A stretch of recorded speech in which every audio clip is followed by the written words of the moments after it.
जय श्री राधे, जय श्री कृष्ण। भक्तजनों, आइए आरंभ करते हैं आगे की कथा। वृद्ध कारीगर को भी राजा ने स्वरूप बनाने का मौका दिया, परंतु वृद्ध कारीगर बोला, स्वरूप तैयार करने की मेरी एक शर्त है। राजा बोला, कैसी शर्त? कारीगर बोला, मैं जब यह स्वरूप बनाऊं उस समय वहाँ कोई आएगा नहीं। 21 दिनों तक मैं और काठ एकांत में रहेंगे।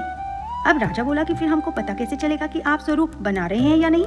कारीगर बोला, आपको छेनी हथौड़ी की आवाज से पता चल जाएगा कि स्वरूप तैयार हो रहा है। राजा ने बात मान ली और उधर विश्वकर्मा जी ने स्वरूप तैयार करना शुरू कर दिया। 15 दिन बीत गए और इतने दिन रोज उतावला राजा इंद्रद्युम्न छेनी हथौड़ी की आवाज कान लगा करके सुनता। अति आनंदित सोचने लगा कि अब तो उत्सव की तैयारी की जानी चाहिए। मेरे ठाकुर प्रकट होने वाले हैं।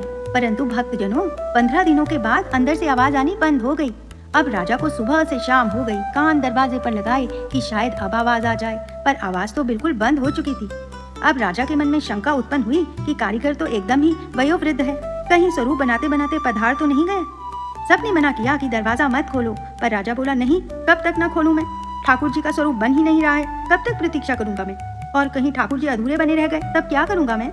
किसी की ना मान करके गुंडीचा और राजा ने जैसे ही द्वार खोला, देखा कि छेनी हथौड़ा सब नीचे रखे हैं और वो जो कारीगर थे वो वहाँ थे ही नहीं। भक्त जनों, जन्म वेदी है वो जहाँ जगन्नाथ महाप्रभु रथ पे जा करके 7 दिन विराजमान होते हैं गुंडीचा के महल में। उस जन्म वेदी के ऊपर जैसे ही देखा तभी क्या पाया?